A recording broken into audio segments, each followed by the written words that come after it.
नमस्कार, स्वागत है आपका जनगणमन 24/7 पर, जो कि मेरा यूट्यूब चैनल है। आप उसे लाइक करें, सब्सक्राइब करें और ऑपरेशन सिंदूर को खत्म हुए या खत्म हुए ना कह के ये कह के कि ये जारी है। लेकिन जब ये मिसाइल स्ट्राइक हुई थी तो 24 घंटे से ज़्यादा हो चुके हैं और आज सरकार ने ऑल पार्टी मीटिंग यानी कि सर्वदलीय बैठक इसको लेकर बुलाई थी और जो सब सूत्रों के हवाले से जो खबरें आ रही हैं वो यही है कि रक्षा मंत्री राजनाथ सिंह ने सर्वदलीय बैठक में बताया कि ऑपरेशन सिंदूर के तहत भारतीय हमलों में कम से कम 100 आतंकवादी मारे गए हैं। बैठक में राजनाथ सिंह ने कहा कि अगर पाकिस्तान की ओर से कुछ भी हरकत अगर की गई पाकिस्तान की तरफ से तो उसका करारा जवाब दिया जाएगा। कुछ अन्य सूत्रों ने बताया कि ऑपरेशन सिंदूर अभी खत्म नहीं हुआ है। हालांकि इस सर्वदलीय बैठक के बाद सरकार की ओर से केंद्रीय मंत्री किरण रिजिजू ने जो जानकारी मीडिया को दी उसमें 100 आतंकियों के मारे जाने की बात नहीं कही गई है। केंद्रीय संसदीय कार्य मंत्री रिजिजू ने बताया कि बैठक की अध्यक्षता रक्षा मंत्री राजनाथ सिंह ने की, जिन्होंने सभी को ऑपरेशन सिंदूर के बारे में जानकारी दी और सभी नेताओं ने अपने सुझाव दिए। सभी नेताओं ने ऐसे समय में परिपक्वता दिखाई और जब हम सभी एक साथ काम कर रहे हैं, सभी ने ऑपरेशन सिंदूर के लिए सशस्त्र बलों की सराहना की और उन्हें बधाई दी और कहा कि हम सरकार और सशस्त्र बलों का समर्थन करेंगे और हमें कुछ सुझाव भी मिले हैं। रक्षा मंत्री ने कहा कि हम सिर्फ शासन करने के लिए सरकार में नहीं बैठे हैं। फिर कांग्रेस ने पूरा समर्थन दिया है और राहुल गांधी ने सर्वदलीय बैठक के बाद प्रेस से शायद बातचीत भी की और उन्होंने कहा कि हमने पूरा समर्थन दिया और खड़गे जी ने जो कहा वो सही है। कुछ चीजें ऐसी हैं जिन पर चर्चा नहीं होनी चाहिए। सभी ने बस अपना समर्थन दिया और कांग्रेस सांसद और राज्यसभा में विपक्ष के नेता मल्लिकार्जुन खड़गे ने सर्वदलीय बैठक के बाद कहा कि बैठक में हमने सुना कि केंद्र सरकार को क्या कहना था। उन्होंने ये भी कहा कि कुछ गोपनीय जानकारी बाहर साझा नहीं करनी चाहिए और हमने उनसे कहा कि हम सभी सरकार के साथ हैं। और साथ में ये भी खबरें आ रही हैं कि प्रधानमंत्री की गैर मौजूदगी को लेकर भी कुछ बातचीत हुई है और खड़गे जी ने भी ये भी कहा कि पिछले जो सर्वदलीय बैठक थी उसमें भी प्रधानमंत्री नहीं थे और आज भी सर्वदलीय बैठक में प्रधानमंत्री नहीं है। तो इस ऑल पार्टी बैठक के क्या मायने हैं, आज इसको हम समझने की कोशिश करेंगे और इसका उद्देश्य क्या था और प्रधानमंत्री की गैर मौजूदगी क्या साबित करती है। हमारे साथ दो वरिष्ठ मेहमान हैं, उनसे मैं आपका परिचय करवाती हूँ। सिद्धार्थ शर्मा जो कि इंडिपेंडेंट मीडिया एनालिस्ट है हमारे साथ है। सिद्धार्थ, आपका बहुत बहुत स्वागत है। और हमारे साथ डॉक्टर आफ्ताब कमल पाशा है, इंटरनेशनल अफेयर्स एक्सपर्ट और diplomat. Thank you so much for joining. और मैं सिद्धार्थ से पूछूंगी कि सिद्धार्थ, आज की ऑल पार्टी बैठक को देखकर, जो सर्वदलीय बैठक थी उसको देखकर आपको क्या लगता है कि क्या कुछ हुआ होगा और इसका संदेश क्या था ऑल पार्टी मीटिंग का? जी, देखिए, पिछले 17-18 दिनों में पहलगाम हमला होने के बाद, उसके तुरंत बाद सुरक्षा चूक में गलती मानना और फिर ऑपरेशन सिंदूर की अंजाम से लेके घोषणा तक से बीजेपी सरकार का दूर रहना, ये अपने आप में खुद प्रमाण है कि प्रधान जी को अब अपनी सीमाओं का एहसास भी हो गया है और जटिल विषयों को एक्सपर्ट्स के हवाले करने की सीख भी मिल गई है। ये चीज पहले नहीं होती थी, अब वो अंतर बिल्कुल दिख रहा है कि पहलगाम हमला होने के बाद भी ऑल पार्टी मीटिंग में भारत सरकार ने यह कहा कि कहीं ना कहीं सुरक्षा चूक हुई और कल जो ऑपरेशन सिंदूर हुआ, वो ऑपरेशन सिंदूर के घोषणा हो या उसका अंजाम हो, इस पूरे चीज में कहीं पर भी कोई राजनेता या भारत सरकार के चुने हुए प्रतिनिधि नहीं आए। उन्होंने कार्यपालिका को इसके हवाले किया। इसका मतलब उनको ये सीख मिल गई है कि जब विषय जटिल हो, क्रिटिकल इश्यूज आ जाते हैं, जिस तरह से हमारे घर में किसी को अगर ऑपरेशन की जरूरत हो तो हम प्रोफेशनल सर्जन के पास उसको ले जाते हैं, हम घर में ही बैठ के उसका ऑपरेशन नहीं करते। बाबा रामदेव जी जैसे कोरोनिल पिला के ठीक करने की सोचते नहीं है।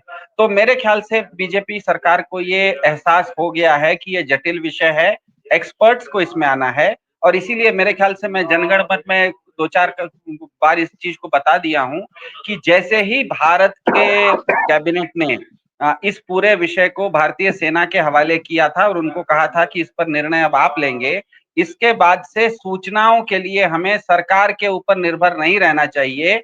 हमें ऑफिशियल अधिकृत सूचना केवल और केवल अब सेना मुख्यालय से आएगी और वही हुआ भी। सिंदूर, ऑपरेशन सिंदूर की जो घोषणा थी वो भारत सरकार के तरफ से नहीं हुई, भारतीय सेना के तरफ से हुई। अब जो बात है, इन्होंने आज जो बात कही कि वहां पे राजनाथ सिंह जी ने कहा कि कुछ 100 आतंकवादी मर गए हैं, ये फिर से भारत के राजनेताओं का बयान भले हो सकता है। भारत की सेना ने कहीं ये नहीं कल कहा कि हमने ऑपरेशन सिंदूर में कितने लोग मारे गए। भारत की सेना का इतना ही कहना था कि हमने पाकिस्तान के 21 में से 9 आतंकवादी ठिकानों को ध्वस्त कर दिया है। भारत की सेना का यह भी कहना था कि हमने जो निशाने बनाए या टारगेटिंग की उसमें पाकिस्तान के सिविलियन पॉपुलेशन या सैनिक ठिकानों पर नहीं की। इसके बाद जो एक ही, ये तो कल की बात है, कल से आज तक भारतीय सेना का सिर्फ एक और अधिकृत बयान आया है, वो है 16th आर्मी कोर, जिसे कि व्हाइट नाइट्स कहा जाता है। उसका कहना है कि पूंछ सेक्टर में सिविलियंस पे एलओसी के उधर से पाकिस्तान ने गोलीबारी की है और उसमें भारतीय सेना के एक जवान लैंस नायक दिनेश कुमार शहीद हो गए हैं। तो भारतीय सेना का अभी तक इतना ही कहना है इस विषय में, ऑपरेशन सिंदूर के बाद, कि पाकिस्तान के एलओसी के उधर से जो फायरिंग हुई है, शेलिंग हुई है, बमबारी हुई है, उसमें पूंछ में काफी सारे नागरिकों का हताहत होने की खबर है। ये भारतीय सेना पुष्टि कर रही है, संख्या नहीं बता रही है। उसमें भारतीय सेना का भी एक लैंस नायक जवान की शहादत हो गई है। तो मेरे ख्याल से, क्योंकि अब यह विषय एक्सपर्ट्स, कार्यपालिका या इस विषय को जानने वाले संभाल रहे हैं, इंडियन आर्मी संभाल रही है, इसीलिए कोई भी राजनेता इस पर कुछ भी बयान अब देगा तो मैं उसको बहुत महत्वपूर्ण नहीं मानूंगा, क्योंकि राजनेताओं को हमें पता है कि उनको बयानवीर बनना होता है, उनको अपने चेहरा, उनको कहीं चमकाना होता है, विषय की जानकारी बिल्कुल होती नहीं है और उनको चेहरा चमकाना होता है, तो वो कुछ भी कहें। लेकिन मेरे ख्याल से इस विषय में जो आज इस चीज पर भी तो हमें पूछा जाना चाहिए कि एक सर्वदलीय बैठक इतने इंपॉर्टेंट ऑपरेशन के बाद जब बुलाई गई देश में, तो मोदी जी उस में क्यों नहीं थे। ये तो बात ठीक है कि भाई आप हर कुछ साझा नहीं कर सकते हैं, कोई कोई चीजें डिफेंस से जुड़ी हुई उनको आपको सीक्रेट भी रखना पड़ता है, ये बात तो सब लोग समझते हैं। लेकिन प्रधानमंत्री की गैर मौजूदगी उस सर्वदलीय बैठक से मुझे नहीं समझ में आ रही है। अगर आपको कोई लॉजिक समझ में आ रहा हो तो आप उसको एक्सप्लेन करें। हाँ, लॉजिक सीधा है कि परीक्षा में जो बच्चा पढ़ा नहीं रहता है वो परीक्षा देने से घबराता है, क्योंकि उसने पढ़ाई नहीं की है उसको। तो सोचिएगा कि अगर सर्वदलीय बैठक आज हुई और इससे पहले भारत सरकार ने ये मान लिया है कि पहलगाम में हमसे चूक हुई, मान लीजिए प्रधानमंत्री जी आज की बैठक में रहते और बाकी सभी दल के लोग उनसे ये सवाल पूछ देते कि प्रधानमंत्री जी, क्योंकि आप ही ने माना है कि सुरक्षा में चूक हुई है, तो इस सुरक्षा की चूक की जिम्मेदारी आपने किस पर डाली है? क्या वहां के किसी सैनिक के ऊपर है? क्या जम्मू कश्मीर के एलजी के ऊपर है? क्या भारत के गृह मंत्रालय के ऊपर है? या भारत को आईपीएल चला रहे उसके बीसीसीआई के चेयरमैन के ऊपर है? किसी के ऊपर तो है, क्योंकि आपने खुद जब कहा है कि सुरक्षा में चूक हुई, तो इतने दिनों में उस चूक के जिम्मेदार व्यक्ति के ऊपर आपने क्या कार्रवाई की, ये अगर सवाल विपक्ष पूछ दे, विपक्ष नहीं सर्वदलीय बैठक में आ जाए, तो मुझे बताइए कि प्रधानमंत्री जी के पास जवाब क्या है? कोई जवाब तो है नहीं। इसीलिए ये सीधा सीधा बात है, फिर से मैं कह रहा हूं, जो बच्चा परीक्षा में पढ़ाई करके नहीं आया है उसको परीक्षा में बैठने में हिचकिचाहट होती है, उसको पेट में दर्द हो ही जाता है। आपके घर में भी बच्चे हैं, परीक्षा में नहीं पढ़ते हैं तो बोलते हैं मम्मी आज बहुत पेट में दर्द है, आज एग्जाम में नहीं जाने का बहाना बनाते हैं। तो खैर, लेकिन इसको मैं बहुत ज्यादा महत्व नहीं देता, क्योंकि ये पूरा का पूरा ऑपरेशन अब भारत की विधायिका मत नहीं कर रही है, भारत के चुने हुए एमपी नहीं कर रहे हैं, ये पूरा का पूरा ऑपरेशन क्योंकि अब एक्सपर्ट्स कर रहे हैं, जिसमें कार्यपालिका है, जिसमें सेना है, जिसमें कि विदेश मंत्रालय है, और ये सभी लोग इस विषय के एक्सपर्ट्स हैं। इसीलिए इसकी जानकारी, ये कैसे चल रहा है, इसका सीधा सीधा क्या कहते हैं, आधिकारिक तौर से पुष्टि हमें केवल कार्यपालिका से मिलेगी। बाकी राजनेता अपने बैठक करते रहेंगे, वो कुछ भी बोलेंगे। लेकिन इसमें मैं एक चीज अच्छा मानूंगा कि जो सर्वदलीय बैठक के बाद विपक्ष के नेता ने आके कहा कि हम ये जानते हैं कि इस विषय में कुछ गोपनीय बातें होंगी जिसको कि सरकार नहीं कहेगी, हम उनके ऊपर इसका आग्रह भी नहीं करेंगे, और इस मौके पर हम भारतीय सेना के साथ पूरी तरह से खड़े हैं। ये जो मैसेज है सर्वदलीय बैठक का, ये भारतीय सेना को भी बहुत मोटिवेट करेगा और अंतरराष्ट्रीय स्तर पर भी भारत का एक बहुत अच्छी छवि जाएगी कि भारत ने जो ऑपरेशन सिंदूर करके पाकिस्तान के आतंकवादी ठिकानों को ध्वस्त किया है, उसको अंतरराष्ट्रीय रूप से भी कोई आलोचना का सामना नहीं करना पड़ेगा। अभी तक भारत के इस ऑपरेशन सिंदूर को किसी भी अंतरराष्ट्रीय देश ने आलोचना अभी तक नहीं की है। तो ये आलोचना नहीं करना ही अपने आप में एक बहुत बड़ा प्रमाण है कि एक्सपर्ट्स ने, मिलिट्री ने इस चीज को बहुत अच्छे ढंग से एग्जीक्यूट किया था, और इतना अच्छे ढंग से एग्जीक्यूट किया कि इस पर आलोचना या आपत्ति उठाना किसी के लिए भी संभव नहीं हो पा रहा है। तो मेरे ख्याल से ये पूरा का पूरा जो सेना है, सेना जिन्होंने भी इस ऑपरेशन को अंजाम दिया, उनको वो बधाई के पात्र हैं। मैं डॉक्टर पाशा के पास आती हूँ कि डॉक्टर पाशा, तो सर्वदलीय बैठक थी, ऑपरेशन तो सक्सेसफुल हो गया, सब कुछ है, लेकिन आप जो आज की सर्वदलीय बैठक है उसमें प्रधानमंत्री की गैर मौजूदगी को आप कैसे देखते हैं? क्या अब हम ये माने कि प्रधानमंत्री के पास हो सकता है कि कुछ ऐसी इंफॉर्मेशन हो जो वो शेयर नहीं करना चाहते, या वो चाह रहे होंगे कि हम विपक्ष का सामना इस समय ना करें, क्योंकि अभी भी ऑपरेशन खत्म नहीं हुआ है, ऑपरेशन अभी भी इन प्रोसेस है, फायरिंग अभी भी चल रही है, हमारे लोग अभी बॉर्डर एरियाज में जम्मू कश्मीर के मारे जा रहे हैं। तो क्या ऐसे में प्रधानमंत्री का सर्वदलीय बैठक से सर्वदलीय बैठक में नहीं रहना, क्या आपको लगता है कि किसी भी तरीके से जस्टिफाई किया जा सकता है? भाई हो सकता है उनका अपना लॉजिक हो, हम नहीं समझ रहे। जी जी, पहली बात तो डिफेंस मिनिस्टर राजनाथ सिंह ने कहा कि अभी ये ऑपरेशन सिंदूर जारी है, लेकिन उन्होंने साथ में ये भी कहा कि कुछ इंफॉर्मेशन है जो कि अभी शेयर नहीं कर सकते पार्टीज के साथ या देश के साथ। तो मोटे तौर पर मेरे ख्याल से जो हम करना चाहते थे वो हो गया है, लेकिन कुछ इंफॉर्मेशन, चाहे वो कितने ठिकाने हैं या कितने हताहत हुए हैं और हमारा कितना लॉस हुआ है, क्या फाइटर प्लेन्स मार गिराए थे जैसा पाकिस्तान और दूसरे सूत्रों के जरिए क्लेम कर रहे हैं, उसको अभी तक वो बताए नहीं है। तो मेरे ख्याल से ये ऑनगोइंग प्रोसेस है और ये जारी रहेगा। दूसरी बात यह है कि राजनाथ सिंह ने ये कहा कि सभी पार्टीज को सपोर्ट करना है और देश को इकट्ठा करना है इसके पीछे जो भी मिलिट्री ऑपरेशन हुआ है, ऑपरेशन सिंदूर बोल के। तो ये ऑल पार्टी मीटिंग जो है सिर्फ टेम्परेचर मेजर करने के लिए बुलाया गया था कि किस हद तक अपोजिशन पार्टी सपोर्ट करेंगे या उनमें कोई ऑब्जेक्शंस रेज करेंगे या कठिन सवाल उठाएंगे। जैसा कि सिद्धार्थ विस्तार से बताए हैं कि ये जिम्मेदारी कौन लेंगे, या लेफ्टिनेंट गवर्नर को हटाएंगे, वहाँ के मिलिट्री या इंटेलिजेंस चीफ को हटाएंगे, या गृह मंत्री को घर भेजेंगे, या खुद प्रधानमंत्री इस्तीफा देंगे। ये सब कठिन सवाल हैं जो अपोजिशन लीडर और पूरा देश जानना चाहता है। तो जैसा मैं एक इंटरव्यू करण थापर का, सत्यपाल मलिक जो गवर्नर थे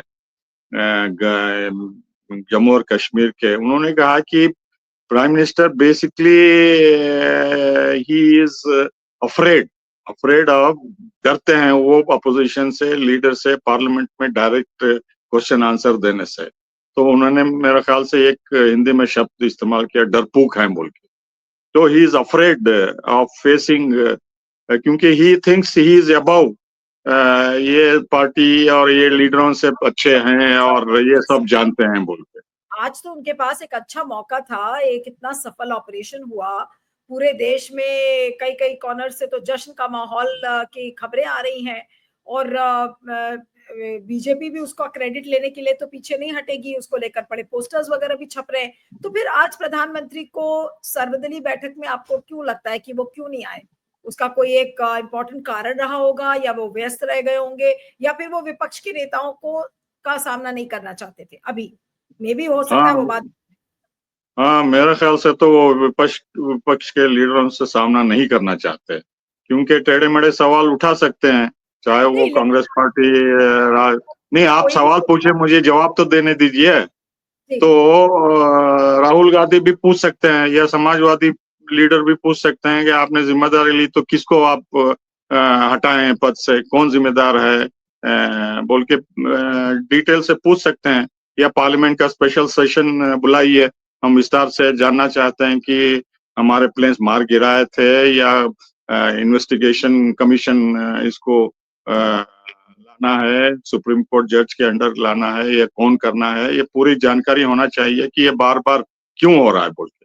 तो ये सब कठिन सवाल प्रधानमंत्री फेस नहीं करना चाहते, तो बेसिकली वो डरते हैं कि पोजीशन लीडर उनको खटखड़े में खड़ा के उसको उनको पूछेंगे, या पब्लिसिटी नेगेटिव होगी और मीडिया में उनका इमेज जो है, प्रेस्टीज और इमेज खराब होगा, क्योंकि अब वो समझते हैं कि वो बहुत ही अचीवर हैं और कोई भी नुक्ताचीनी करने से वो समझते हैं कि अपना इमेज डेंट होगा या खराब होगा, और उसी इमेज को बरकरार रखना चाहते हैं जनता के बीच या पूरे अंतर्राष्ट्रीय मंच पे। एक सवाल सबके मन में आता है सिद्धार्थ, एक इसमें लॉजिक भी है कि भाई आज तो विपक्ष का नेता कोई भी खिल्ली उड़ाने या मजाक उड़ाने तो नहीं गया था, ना ही कुछ ऐसे सवाल मन में लेके गया था। लेकिन अगर प्रधानमंत्री आए होते, विपक्ष हमेशा से कह रहा है कि भाई आप संसद का सत्र बुलाइए, सर्वदलीय बैठक बुलाइए, लेकिन पिछले मीटिंग में भी नहीं थे।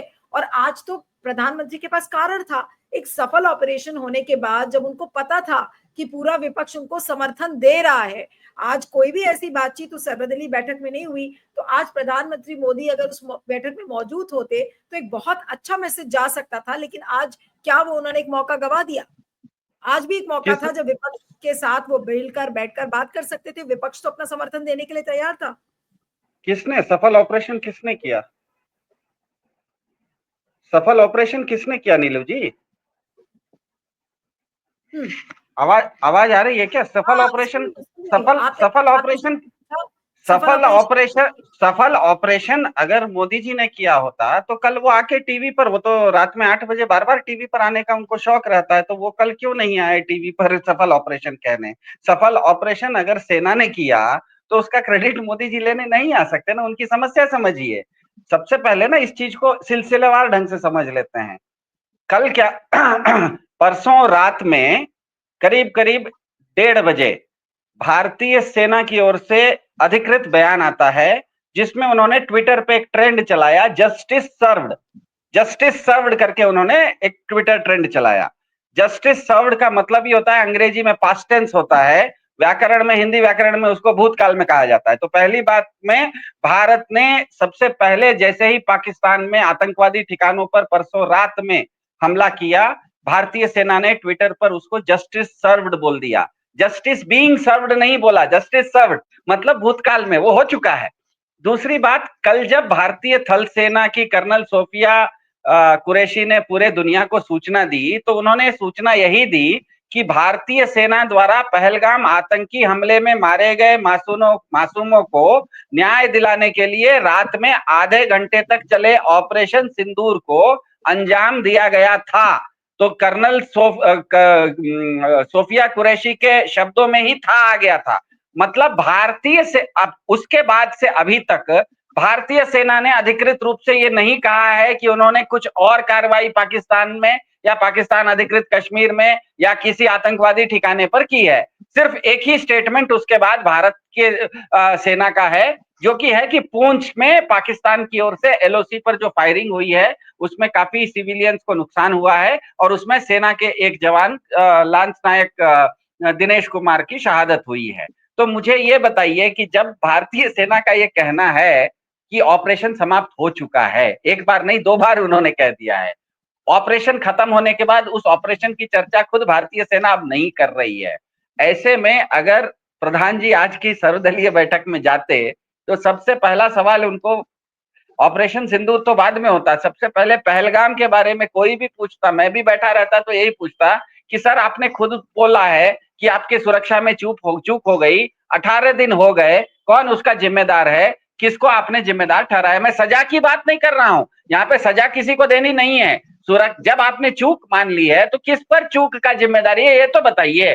तो ये जवाब देना क्योंकि बहुत कठिन हो जाता उनको, इसीलिए वो सर्वदलीय बैठक से बच रहे थे। और क्योंकि उनको मालूम था कि पिछले बार भी जो सर्वदलीय बैठक हुई थी, भले प्रधानमंत्री जी उसमें नहीं आए थे, लेकिन सभी दलों ने भारत की आने वाली सभी कार्रवाई को समर्थन दिया था। स्वाभाविक है, उनको यह भी पता था कि भारतीय सेना ने कल जो ऑपरेशन सिंदूर किया, उसको भी पूरी तरह से समर्थन मिलेगा ही। वो रहें या न रहें, समर्थन मिलेगा। रहने से समस्या, सवाल कुछ और आ जाएंगे, इसीलिए उन्होंने बचना इससे ठीक समझा। बाकी क्रेडिट लेने के लिए, क्योंकि कल वो नहीं आए थे टीवी पर, तो आज आके क्रेडिट कैसे लेते? आज ठीक है। सबसे पहली बात, फिर से मैं बोल रहा हूं, मेरे ख्याल से जनगण मन के दर्शक जान लें, जो कल से ऑपरेशन सिंदूर हुआ है, उसमें भारत के एक भी चुने हुए एमपी ने अपना मुंह नहीं खोला है। ये सिर्फ और सिर्फ भारतीय सेना और भारतीय विदेश department, ministry of foreign affairs, मतलब भारत की कार्यपालिका सामने आके ये काम कर रही है। इसका मतलब इसका राजनेताओं से कोई लेना देना नहीं है। इस चीज को राजनेता अगर कुछ बोल भी रहे हैं कि हमने 100 लोगों को मार दिया, वो आतंकियों को, या ऑपरेशन सिंदूर अभी भी जारी है, तो ये बयानबाजी है, भारतीय सेना का ये कहना नहीं है। और अभी मेरे ख्याल से जिस तरह की स्थिति है, हमें केवल और केवल भारतीय सेना के अधिकृत बयानों पर अपने विचार को क्या कहते हैं, अपने निष्कर्ष पर अगर पहुंचना है तो भारतीय सेना के अधिकृत बयान को देखना चाहिए। पाशा साहब, अंत में आपसे यही सवाल करेंगे कि क्या मोदी जी कुछ छुपा रहे हैं? क्या मोदी जी के पास अभी भी कुछ ऐसे राज हैं जिसके वजह से वो ना राष्ट्र को संबोधित कर रहे हैं और ना ही उन्होंने विपक्षी दलों का सामना किया? आज सिंपल सवाल है, जिसका संक्षेप में अगर आप जवाब दे सके तो क्या ऐसा लग रहा है आपको? देखिए, मेरे ख्याल से तो पिछले 2 महीने में जो प्रधानमंत्री, रक्षा मंत्री और विदेश मंत्री जो स्टेटमेंट्स देते आ रहे हैं पाकिस्तान ऑक्यूपाइड कश्मीर के बारे में और क्रॉस बॉर्डर टेररिज्म के बारे में, तो जो एनडीए गवर्नमेंट है उनके गोल्स, टारगेट्स, ऑब्जेक्टिव्स बहुत ऊंचे लेवल तक थे कि हम पाकिस्तान ऑक्युपाइड कश्मीर को लेकर रहेंगे, उसको लिबरेट करेंगे, वो हमारा अंग भारत का है वगैरह वगैरह। तो अब उसको सब भूल गए। जब मौका था अब जाने का पाकिस्तान ऑक्युपाइड कश्मीर के अंदर और पाकिस्तान को सबक सिखाने का, तो हम क्यों नहीं कर पाए?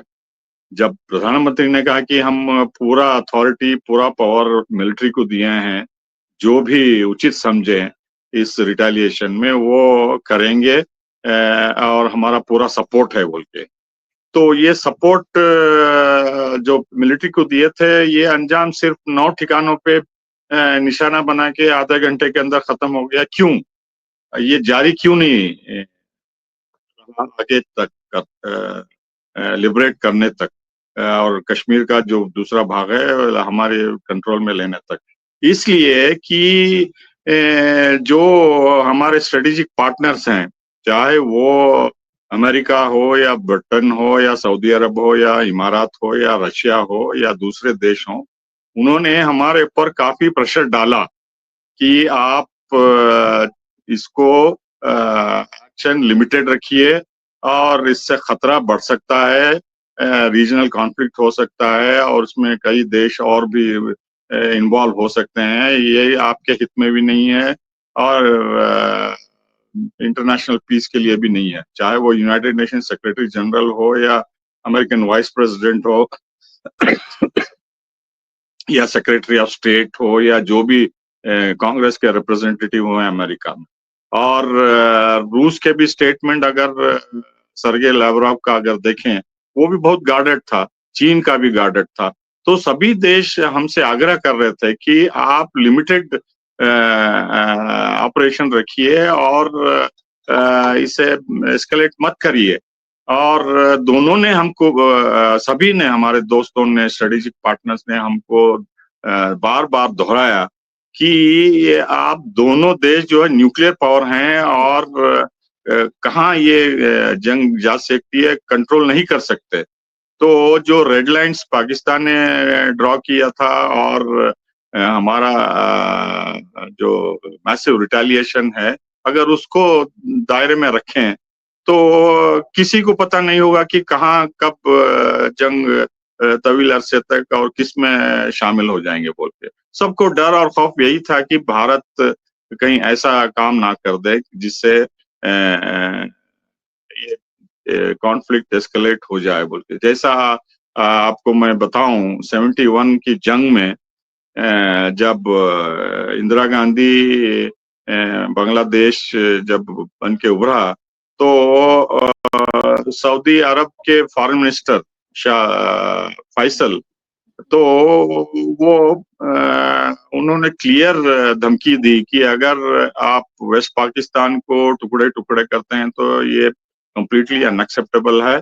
सिर्फ मैं ही नहीं कह रहा हूँ, ये हमारे स्ट्रेटेजिक पार्टनर चाहे अमेरिका हो, ब्रिटेन हो या दूसरे देश हो, ये सब उनकी यही राय है बोल के। जब हम ऑपरेशन ब्रास टॉक किए 2000 या 2001 में, तभी भी जो है अमेरिका ने काफी दबाव डाला प्राइम मिनिस्टर वाजपेयी पे कि आप कोई ऐसा हरकत ना करें जिससे जंग छिड़ जाए और दोनों को नुकसान हो और इंटरनेशनल पीस के लिए भी खतरा हो। तो वो प्रधानमंत्री से सवाल करते और उनको जवाब देना होगा कि हम किसके अंडर प्रेशर में आके ये जब अच्छा मौका था क्यों नहीं आगे बढ़े, क्यों हम लिमिटेड रखे। और प्रधानमंत्री को डिटेल में बताना होगा कि आप बड़े चढ़ा के बात करते हैं कश्मीर का भाग हम लिबरेट करेंगे और पाकिस्तान को सबक सिखाएंगे वगैरह वगैरह बोल के। आप चुप क्यों हो गए, सिर्फ आधा घंटा का ऑपरेशन क्यों रखे बोल के। तो ये सब बातें उभर के आती हैं और प्रधानमंत्री को पता है कि उन्होंने एक्सपेक्टेशंस बहुत ऊंचाई को पहुंचाए, चोटी पे पहुंचाए और जो एक्चुअल ग्राउंड रियलिटी है वो सिर्फ आधे घंटे का था। और जो आतंकी मारे बोल के आंकड़े मिल रहे हैं 100, ये तो कुछ 1% भी नहीं है। पाकिस्तान में इतने सारे कैंप्स हैं ऑक्यूपाइड पाकिस्तान कश्मीर में या पंजाब में या पूरे पाकिस्तान में, तो इसको हम अंदाजा भी नहीं लगा सकते कि इतना बड़ा इंफ्रास्ट्रक्चर पिछले 30-35 सालों से पाकिस्तान और अमेरिका सऊदी अरब के सपोर्ट से बना के रखा है कि वो पूरा फुल फ्लेज इंडस्ट्री है वो। तो हम कहाँ तक किस हद तक हम जाएंगे और हमारे दोस्त भी है जो है वो भी हमारे ऊपर दबाव डाल रहे हैं कि आगे मत जाइए और इसको एस्केलेट मत करिए। तो ये बहुत कठिन सवाल है, ये पूरा देश भी इसको जानना चाहता है कि आप कुछ बोलते थे और कुछ सिर्फ आधे घंटा का ऑपरेशन किए बोले। जी चलिए, आपका बहुत बहुत शुक्रिया। बहुत सारे सवाल हैं लेकिन जिसके जवाब पता नहीं मिलेंगे या नहीं मिलेंगे, लेकिन ये इस बात की लोग उम्मीद कर रहे थे कि आज प्रधानमंत्री नरेंद्र मोदी उस सर्वदलीय बैठक में होंगे, लेकिन आज वो नहीं थे। तो अब देश को इंतजार होगा कि किस दिन वो राष्ट्र के नाम संबोधन देंगे या नहीं देंगे। इन सारी चीजों पर निगाहें टिकी होंगी। आप दोनों का बहुत बहुत शुक्रिया। Doctor Pasha, Siddharth, thank you so much for joining. Thank you. इसका लिंक भेज दीजिए।